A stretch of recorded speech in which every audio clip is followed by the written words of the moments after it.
Hi everybody, welcome to the Renaissance Woodworker. I'm your host, Shannon Rogers, and welcome into my shop. So I'm working on this corner cabinet here for the hand tool school, and I've come to the point where I've just got to do a little bit of finessing of the bevel joints for the back of this, and I wanted to show you just a quick tip on a way that you can finesse your miter joints, long bevels, any kind of angled cut really easily.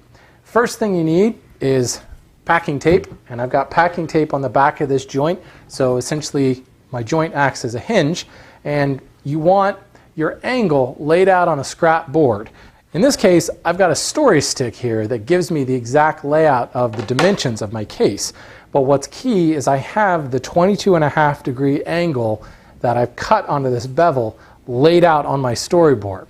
So when you lay your workpiece in place and line it up with the marks on your storyboard, you can see whether you're accurate in your angle or if you need a little work to do. So come in here real quick and I'll show you that I've got to remove just a little bit of wood to get this angle perfect at 22.5 degrees. Here is my story stick, and you can see hopefully I've got my lines laid out that mark the inside of my case, and I've got a 22.5 degree angle worked right in here. So if I bring my actual piece up and line it up on the board here so that the inside mark is perfectly lined up, and then as I close my long bevel, you can see, hopefully, let's get in real close here, you can see that as I pull it tight, I've got about maybe a 1/16 to, I don't know, 3/32 of an inch where it's wide. Now, I could probably muscle that into place, but that's not what I want to do. If the joint closes up down here, this gap disappears, and I've still got a gap there, something's wrong with my angle. This is a softer wood. It will allow me to kind of squeeze it together, but what you don't know is if maybe you're flexing the tape on the back. So I want to remove a little bit of the joint in order to get that to line up. And what that means is I need to remove a little bit of the edge right here on the joint. These pieces are already perfectly sized to match the dimensions of the case. So just coming in and removing some from the entire bevel, you run the risk of actually shortening the piece altogether. So what I want to do is selectively remove wood from one side or the other. In this case, because the angle, the joint has to come in a little bit more, I want to remove it from this inside edge. One of the things you can do is actually just drop your case piece flat down on your bench. And with angles like 45 degrees and things like that, you can generally just secure the whole thing and come in with a rabbiting block plane or shoulder plane, some plane that runs right up to the edge, and you can actually just plane flat on the bench top and remove the wood you need to remove. Now, because we've got a 22.5 degree angle here, it's a much steeper cut, and it's a little difficult for me to get in there. I can remove probably about maybe an 1/8 to 3/16 of an inch from the edge, which would probably work, but what I'd rather do is remove more of the material, probably to within a 1/16 of an inch of the edge. So I'm going to take this whole assembly apart, remove all the tape, so that I can get into that joint a little easier. But I bring my case side over here to my joinery bench, just tighten in place with a face vise. Now remember, I want to remove a little bit from this inside edge. I don't want to remove any wood from this far edge. And I'm just going to run a pencil right along that edge. And the idea is once I'm done here, that pencil line should still be there. So it's probably only a couple of passes to get this joint fitting just right.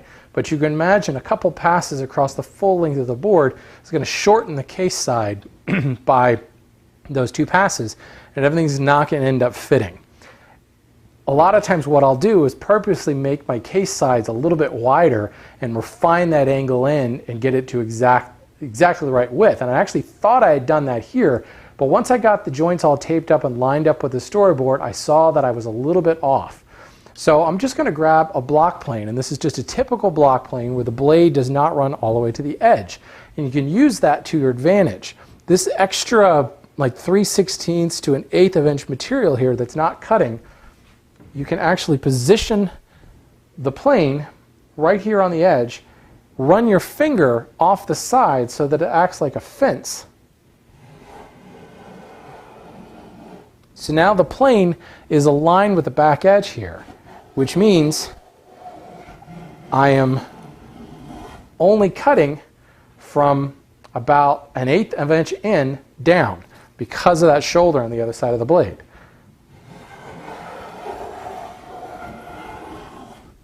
And sure enough, if I look closely in here, I can see I've got just a little bit of a ridge right there, and you can see a hint of a pencil line still right there along the edge. The pencil lines I put along this face are completely gone, and I've just removed the inside of the joint, and I haven't shortened the length of this.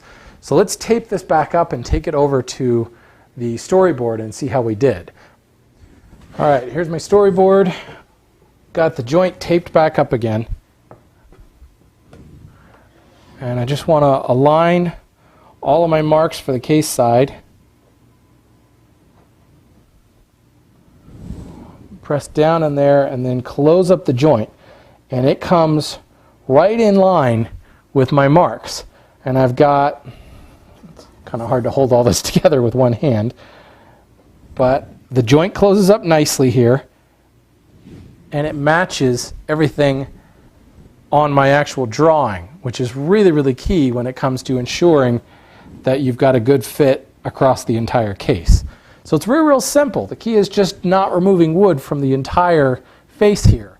You could put a fence on your plane or something like that, but I just find running a finger all on the back side, holding it flush, and relying upon the space between the blade and the sole will make a huge difference. So it's a relatively simple trick, but it's one that will make working with long bevels and, you know, frame miters, all that stuff, real easy, and it makes it super quick to refine the fit of any of those angle joints.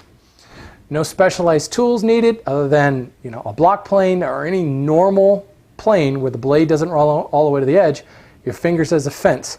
So this case, the bevels are all set. I'm ready to assemble the rest of it. Thanks for watching, guys. We'll see you next time.